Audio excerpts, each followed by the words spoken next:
there, Dr. Gary here on the road. We are dental practice brokers nationwide. So we have an interesting story today.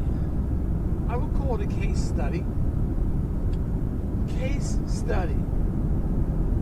The dentist who thought he outsmarted the DSOs and wound up in the long run losing millions. We'll get into the specifics on this. Obviously, we changed some things around to maintain confidentiality. Before we do that, as you know, we're now in 28 states. We're in Ohio now. We've been doing this for 13 years. I was a dentist for 25 years. And we have 10 employees, including 2 CPA accountants, marketing director, operations director, and 5 development acquisition people.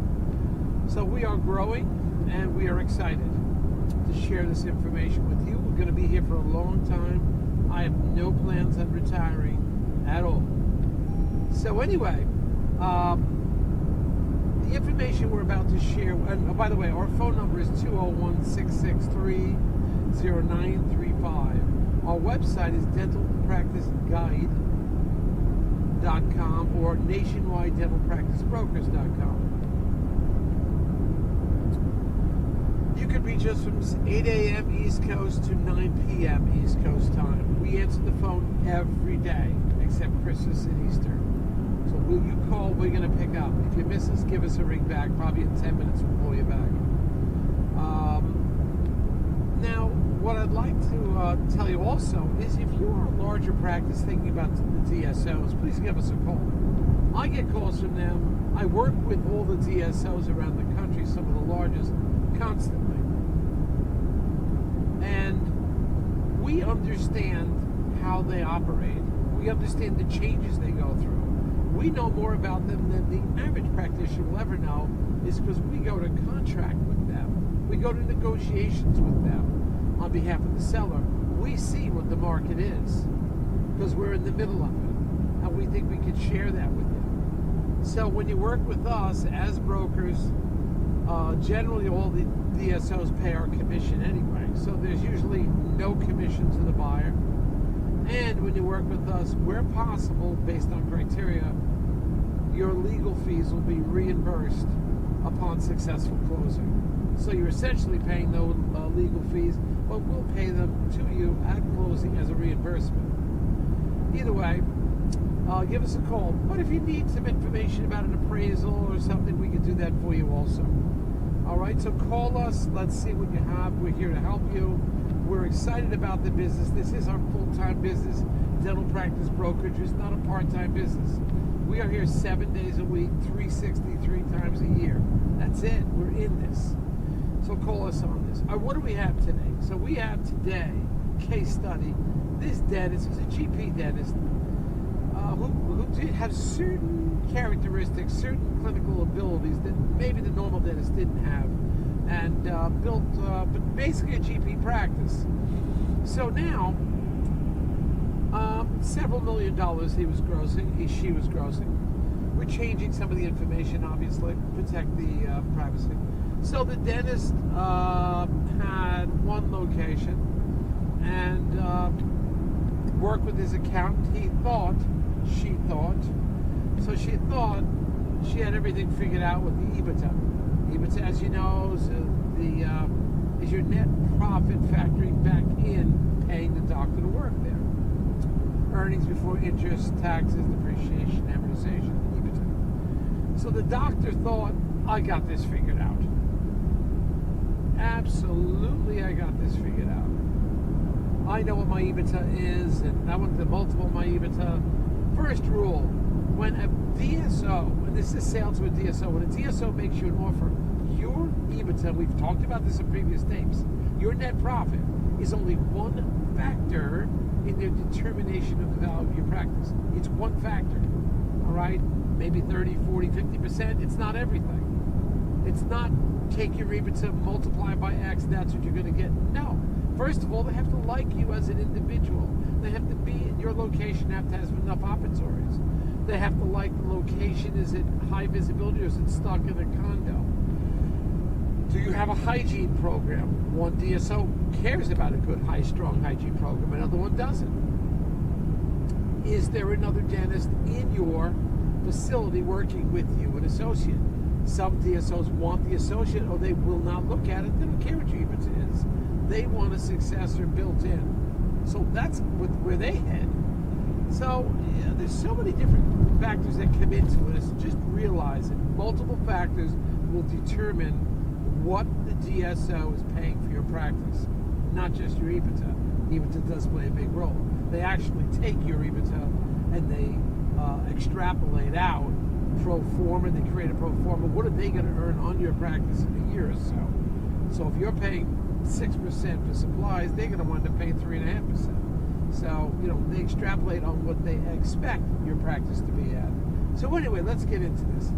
So it was a multi-million-dollar productivity from the office. Doctor comes in with his accountants and everything, came up with their EBITDA, and the DSO did their EBITDA in putting their numbers in. They said, well, these are our EBITDA numbers. So doctor was very upset that you got my EBITDA wrong. And they said, no, we don't have it wrong. Some of the things that you consider discretionary expenses, we don't. Whatever it is. If you expect continuing education to be discretionary, you say, well, we as a DSO are going to give you money towards your discretionary expense, towards your continuing education. So for us, it will not be discretionary. All right? So the DSO had their own numbers together, what they thought the EBITDA was. The buyer had a much higher number based on his EBITDA. The EBITDA is also affected by the what percentage you as an employee will accept. As will it be 30%, 32%, 35%? The higher they pay you, the higher the EBITDA is good. The higher they pay you, the lower the EBITDA will be. The lower you accept as an EBITDA, the higher, that is, the lower you accept as a salary. I should correct me. If you're working at a lower fee, your EBITDA will be higher.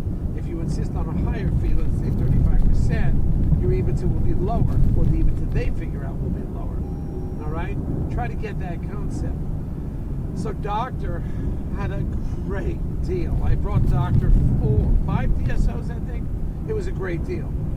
The one DSO pretty much blew everybody out of the water. High down payment, a lot of extras. They were giving company stock, and that had value to it, You can't get that value today because the stock value is usually when they recapitalize.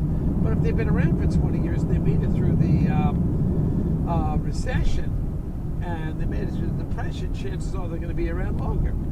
All right? So, excuse me, I need to hit my glasses on. It's bright here in New Jersey. The sun is finally out. So, there we go.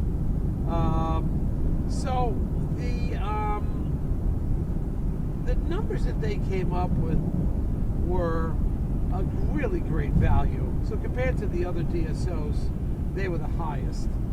And they also gave the most benefits. I'm talking stock, 401k, vision, health care for the family. It's a lot to the package. They have to add that back in, of course, too. That will affect the future EBITDA, the cost it is to service you. Plus, they were giving bonuses to the staff to, so to speak, continue to work. I mean, they were being very, very, very easygoing. Now, we are in a changing time. This is January, February 2023. The interest rates are continuing to go up. They're like 5-6% now for dental loans, 5.5%. They're going up, and they're not coming down. So you can't think, well, I'm just going to take my practice and sit back on it. I'm just going to earn plenty of money and then I'll sell in 2-3 years. No, you're not going to be able to catch up because you're paying 37%, 38% tax on the money you're earning plus your state tax. You're paying tax on that. All right? You work for somebody else, but when you sell to the DSO, you're getting a 20% tax bite instead of paying 37%.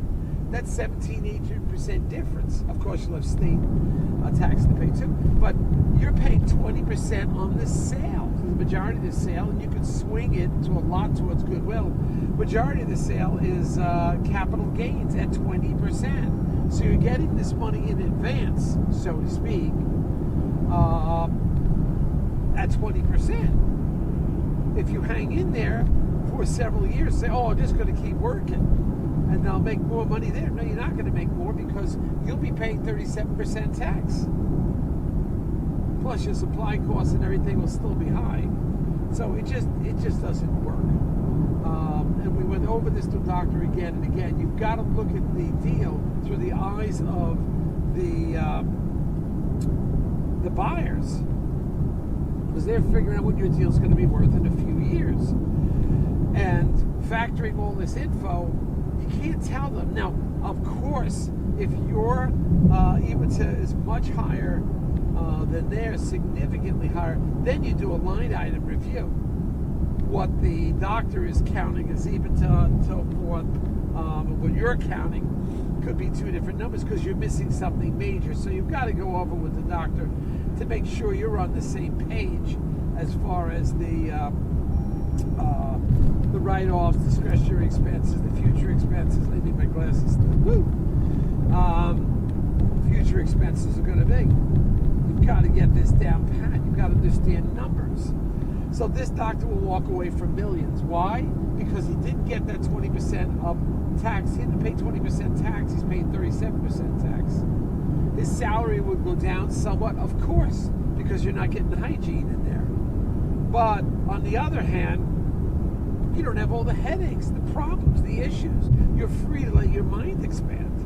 That's what happened to me. I retired a little young because my hands bothered me. And when my mind was free, that's when I figured out what I wanted to do. And it may just come to you, but you've got to have a free mind. So this doctor did walk away from millions. This doctor's accountant came up with the wrong calculations. And because of that, the accountant goes back to work, the doctor goes back to the dental office, figures everything's okay, he's going to make all this money now, then he's paying 37% capital gains. He has no stock investment. Now, he wants to sell it maybe a few years. What happens? Interest rates are already up. They'll probably be going up again. We're in difficult economic times. I personally feel that we're going,